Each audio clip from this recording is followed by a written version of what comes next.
Sean, I want to start us off with Duke versus Louisville. I think a couple weeks ago, pre the Riley Leonard injury, this game would have been really fun. Actually, maybe forget that timeline, but this is the two teams. That timeline didn't make any sense now that I say it. These two teams are the two teams that made things hell for Notre Dame. Duke almost pulled it out. Riley Leonard injury happens at the end of that game. Louisville does actually pull out the upset. I hate both of these teams. I'm just going to put that out there on the plate. But since then, both of these teams have stumbled a little bit. Duke is currently out of a quarterback. The next guy up for them in Henry Beelan IV has not been great. And on top of things, Louisville completely pooped their pants when they played Pitt. But we still have a ranked-on-ranked matchup. We still have a battle for what is a close race for that second spot in the ACC after UNC lost. Who is going to play Florida State? And this game is going to be really important for projecting that. Sean, am I crazy to say here that I think that Duke has a pretty big edge? Why did Louisville lose to Pitt? Why did that happen? Pitt's fine. I wish we all knew. I have no beef with Pitt. I have no problem with Pitt. But what was that? You can't do that. Actually, wait, let me put this out there. I don't think Louisville is very good. Neither do I. Added analysis? I think Duke is a good team. I think Duke is a good football team. They are an even better football team with their healthy starting quarterback who will probably go to the next level. Probably. I don't know why I said probably. He will.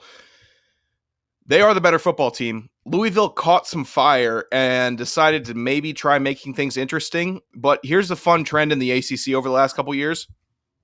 Any team, with the exception of Florida State, that tries to make things interesting, I guess this is the phrase of the week, has pooped their pants sometime in October or November. That's the phrase of the season, man. That's the phrase of the season.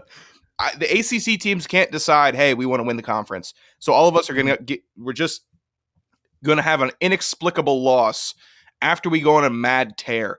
Syracuse did it last year. UNC did it last year. NC State was supposed to be team of the season last year, and they crapped it up in the first 2 weeks. Who else? I mean, Virginia Tech stinks. UVA stinks, but they had a good win. UNC did it again this year. Louisville did it this year. Clemson fell apart last year, and they're still bad this year. Nothing. The ACC does not want to win, but they're all, and this is why I don't get all that talk about, oh, we're the top 7 and you're the bottom 8 or what. You're all the same. You're all the same. Including Clemson. So that's the important part there. Are the same. And Florida State, you were the same for the last 10 years, and you're having a good year now. Well, and the other thing, too, with Florida State. There should be no hierarchy in the ACC. You're all perfect for each other. The other thing, too, with Florida State is we've kind of seen them play against Boston College when they played against Clemson. And then for 3/4 of the Duke game, if Riley Leonard is fully healthy, Duke wins that football game. Duke was in control, and then his re-aggravation to the injury is what set up Florida State to win that football game. If it wasn't for that spark that they don't have to worry about the quarterback being as much of a threat as he was, that's what set them off. So to that point, Florida State kind of does, in a way, feel like a team that isn't going to implode, but is going to slip up. They have a really weak interior offensive line, and they've been having some trouble against good defensive fronts running the football, and that happened against Duke. There's nobody that I really think is going to test them on the rest of their schedule. Maybe it's Miami. Maybe Miami with that front could just come out and completely stun everyone and ruin things for the ACC of putting somebody into the college football playoff. But you bring up a really good point here. This whole goddamn conference, it's unpredictable. Anybody wins on any week. I think everyone loves to talk about that with the Pac-12 and the SEC, but I can at least predict the best teams are going to beat the worst teams. I can't do that with the ACC. Nope. You definitely can't, and you're perfect for each other. All of you are perfect for each other. So when, for some reason, the yearly wave of realignment comes back, I don't want to hear jack squat from any of them, unless you go to the CFP or you win the national championship. Then you could talk Florida State about poking that thing out for the SEC, which is what you were doing all offseason. Embarrassing. It was embarrassing the way they were tooting that thing up, weren't they, Joe? They were tooting that thing up.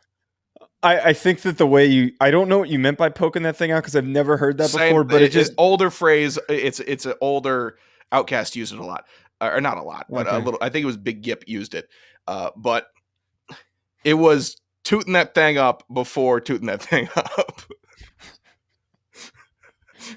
To be very specific, talking about this game though, Henry Beelan Jr. is such a drop off.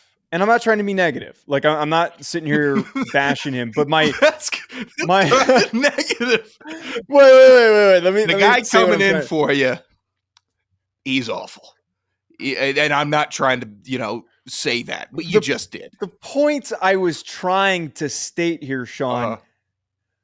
I don't think that God, this is going to sound negative. I don't think that there is a bigger gap between a starter and a second quarterback on any roster in the country, for a quality rankable. Let me be a little bit more specific. I'll say I don't think there is as much of a gap. Yeah. I don't think there's as much of a gap on any of the top 30 teams in the country. There's just not. And Beelan Jr., younger player, he's going to be fine. I actually know his quarterback coach. I think that he's going to be a good player down the line. But like right now, 13 for 26 for an interception and 3 touchdowns in this span is uninspiring. And that's a problem. What does keep Duke alive is that their run game is really freaking good. Jordan Waters, Jarquez Moore, they have been phenomenal. They have been great to watch. But I worry without that passing game facet to their game, what does that do for them against Louisville, who took the pass away from Notre Dame? And it's equally as bad as a receiver room as Notre Dame's. I know what you were saying with the quarterback point, and I don't think you're inherently wrong. I think there was a way to say it. It's Riley Leonard is so good, and that creates a bigger gap. It's not the Ole Miss quarterback room where they just keep on bringing in transfers, and if one goes down, we got a 5th year. We got a guy that was a 4-star. We got a 3-star. There's a bigger gap, and that's because Riley Leonard is so good. And that's the non-negative spin that I could put on it. I think that's how you operate. Louisville this year haven't given me much of a reason to watch them. I know Jamari Thrash is pretty solid at wide out. He's very, very fun to watch. And I don't know. Jack Plummer.